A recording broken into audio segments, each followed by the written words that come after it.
Okay, as we discussed last week, Photoshop is a program that allows us to edit photos. And the layers allow us to keep the original photo from being damaged while making changes to our photos. So the first thing that we'll do is go and start Photoshop. Now you have an icon on your desktop where you can double click it and it will open Photoshop. I'm going to navigate now to the Photoshop program. When it opens, very often it gives you the screen asking you about tutorials. If it pops up, just close it. And this is what you should have. This should look familiar because we looked at this last week. What I want to do today is go through the surf project with you so that if you get stuck or confused, you can refer back to this video for help. The first step of the instruction set says to open the photos that you would like to combine into one image. And it shows three pictures of surfers or a surfer. Please use these exact three pictures. We're going to File, Open, and we need to go and find where those pictures are. For you, it will be under My Computer on your folder with your name on it in the folder called Layers Download Source Pictures, just like you see here. Chapter 1 is where you'll find these pictures, and you want the three surf pictures. You can click them and open all three at one time.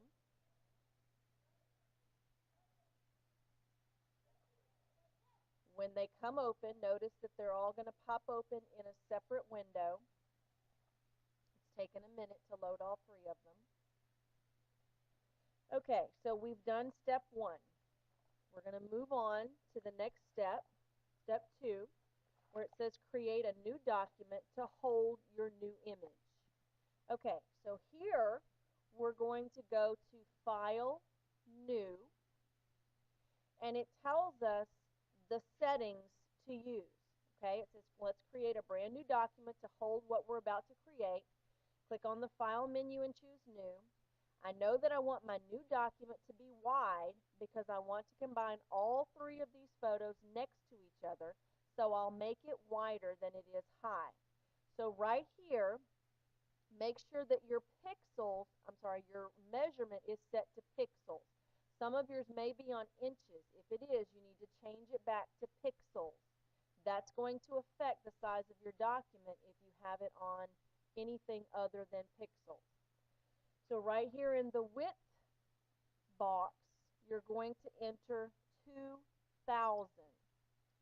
And the height box, you'll keep it at 800. We want to set our resolution at 300, and that's all that we need to change on here for now. And we then click OK. Now this makes a new blank document for us that we can work with in combining these three photos. Okay, I like to pull mine open just a little bit so I can see the entire frame. I see the gray around it just so I know that I'm seeing edge to edge and top to bottom. Now we need to get these photos, as the instructions say, into the new blank document. There are a few ways to do this, and we're going to go through 3 different ways. First of all, let's copy and paste. We're going to click one of the photos to bring it to the front and make it the active document. Notice when I click on the top of one of these windows, it brings that photo to the front and makes it the active document. So it doesn't matter which one. Right now, just choose one of them and make it your active document in front. Okay, from here, you're going to the Select menu, and you're going to choose All. Notice that that puts a little crawling rectangular box around the entire frame. What you've done is tell the computer to select everything that is in this picture, okay? Now we're going to the Edit menu, and we're going to choose Copy. What I've done is make a copy of everything that's inside this little crawling rectangular box.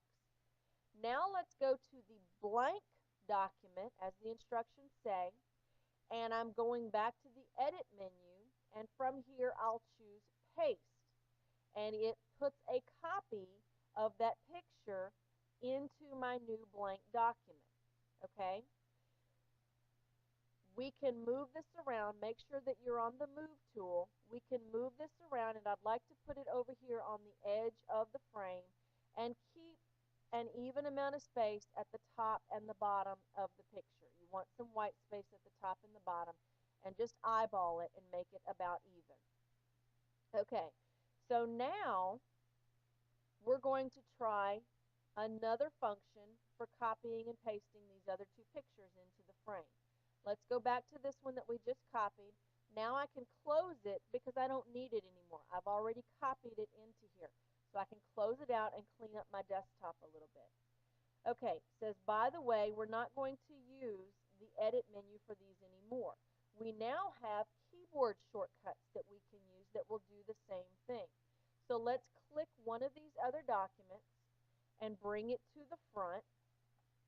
Make it the active document. And this time, it tells me that I want to use Control A to select everything that's in the frame. See, Control A is the shortcut for select all. See my keyboard shortcut right here, Control and the A key does the same thing as going here to this menu and choosing select all. So now I've used my keyboard and saved myself the step of having to go up here and click on these things. Okay, I need to now copy it, and my keyboard shortcut for copy is Control C. So I'm going to hit the Control C buttons on my keyboard, and I didn't see anything happen, but I know when I hit the Control C keys that it makes a copy of whatever's inside this crawling rectangular space. Okay, now back to my new document. The paste function, if I go here to edit, look at the keyboard shortcut for paste is Control V. So instead of hitting that edit menu, I just type Control V on my keyboard and it pastes what I copied into this new document. Okay, I'm going to move it up and line it up with the other pictures so that they're the same at the top and the bottom. Notice that they're overlapping a little bit. That's good. We want them to overlap. And we're going to show you what to do with that in just a few minutes. Okay, now we're done with this picture, so we can close it out. We don't need it anymore.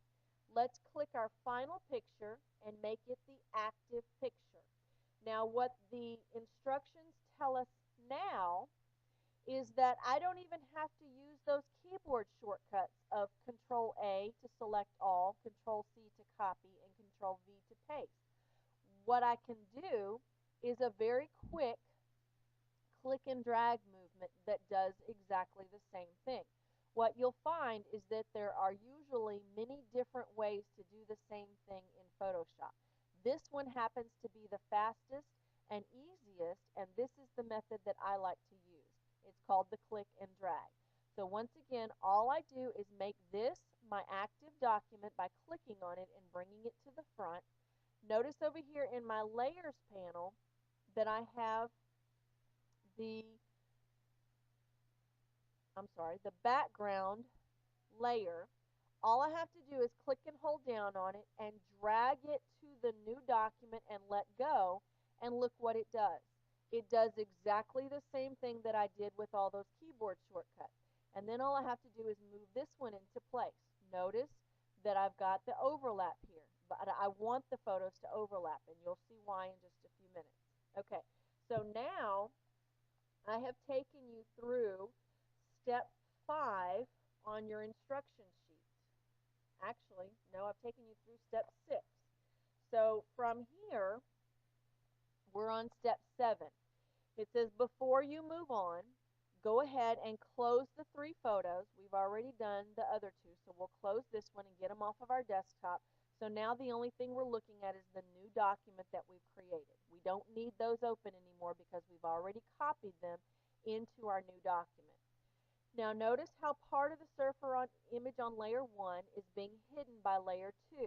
That's because layer 2 is on top of layer 1. Notice in my layers panel here, whatever's on top of the layers panel is what's going to show on top here. So if you're wondering why does picture 3 cover up part of picture 2 and picture 2 cover up part of picture 1, it's because that's how they're shown in the layers panel here. We're going to keep the layers in this order. If you don't have your layers in this order, go ahead and rearrange them by clicking and dragging like this and moving the layers around, but I don't want to do that. Notice when I did that, it put layer 2 on top, and so this showed on top of layer 3. I don't want to do that. I want to keep layer 3 on top. So I'm going to keep mine in this order. Moving on to step 8.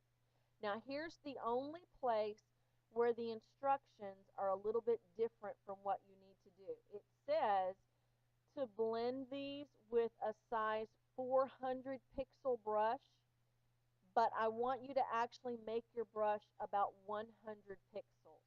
So what we're going to do is select the eraser tool, which is right here. Notice if I just hover over it, which means put my cursor on it without clicking, it tells me what that tool is. So I just want my eraser tool. I click on it one time to select that as my tool. Right up here is the size of it. I click this little arrow, and this whole bar up here is called my options bar. So on the options bar, I'm going to click the down arrow to pick the size of my brush, and I want to put it to about 100. The package says 400, but I want you to go to about 100. If you can't get it exactly on 100, that's okay. Just get it close to 100. The hardness at about 50% or just a little bit lower, I'm actually going to take mine down to about 40%. You can put it somewhere between 40 and 50%, and that will work fine. Okay, now I want to click on layer 3 of my layers panel because that's the one that's on top. I want to erase a little bit of this edge here so that these photos blend a little better. So what I'm going to do is take my eraser and just run it down the edge of that photo and erase a little bit of it away. If I go too far, however, I'll get into the area where the pictures don't overlap anymore, and I'll be revealing the white background. If you do that, say for instance you go too far over or something like that and you reveal the white background, simply move up a step in your history panel and it'll take away that step. Notice that I just want to erase a little bit of that border, and I want to try to make it as neat as I can so that the pictures blend nicely, okay? So now it looks like the pictures just kind of flow into one another a little more. It doesn't look like this hard, straight edge here. I'm going to do the same thing with picture 2, but in order to erase a little bit of picture 2, notice if I run my eraser over here, it's not doing anything. The only layer that I'm able to erase right now is layer 3 because that's the one I have selected in the layers panel. If I want to erase a piece of layer 2, I need to go over here to my layers panel and select layer 2. Now, when I go over here, I can't erase layer 3 and I cannot erase layer 1, but I can erase part of layer 2.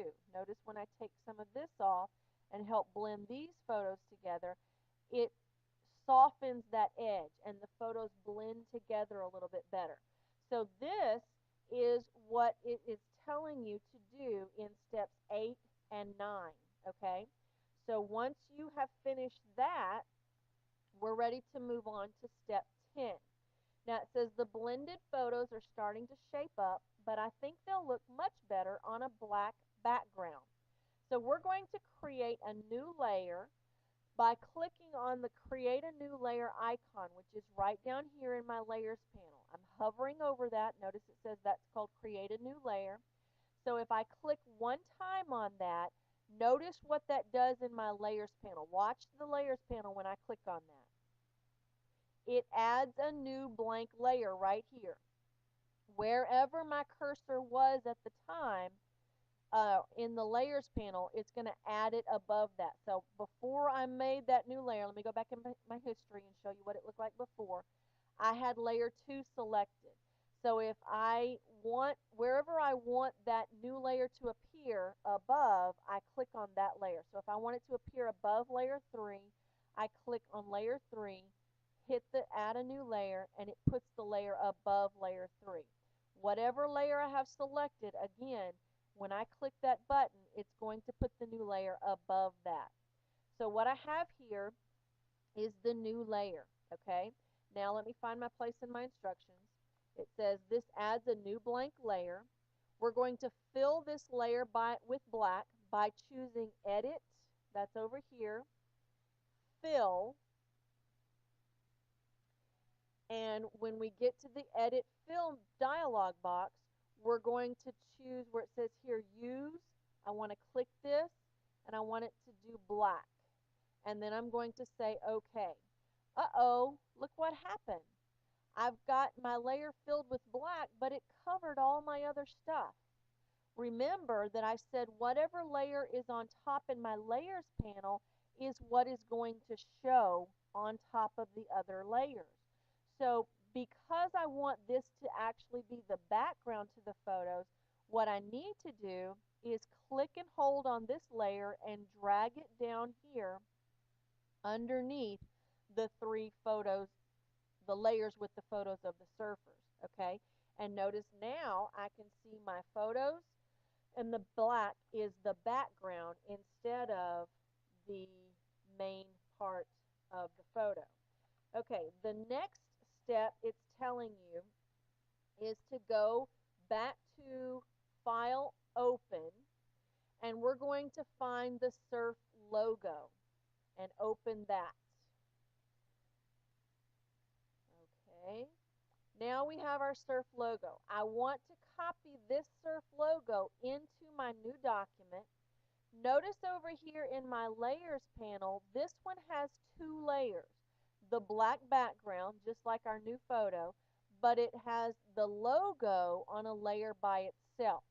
The only thing that I want to copy is the logo itself. So I'm not going to click this background layer. I'm going to click the logo layer and drag it over here, and notice where it puts it.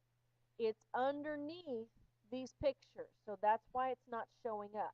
The logo needs to go on top, so I'm going to move the logo up to above layer 3. Now with my move tool selected right here, I can put that logo wherever I want on this frame, okay? There we go, and our project is finished. All I've done here is create a new document, add 3 photos and blend them, add a black background and put it at the bottom so it's behind the photos, add a logo and put it at the top so it's in front of the photos. Now I want to go to File, Save As. I want to go to my folder, so I'm going to hit Computer. I'm going to find the folder with my name on it, and I want you to call this project Surf Project. Okay, I'm going to save this twice. Once as a Photoshop document or a PSD document, and then I hit OK when it asked me about maximize compatibility. Then I'm going back to File, Save As, and I want to save it with the same name, but now I want to change the file type to JPEG and hit Save. It's asking me what about the quality. Grab this little slider and take it all the way over to the right, so you make the quality 12, and then hit OK. Now I have saved my document in both PSD and JPEG forms. I want you to turn in the JPEG form on Edmodo. And I can close these documents out and close Photoshop out because I'm done.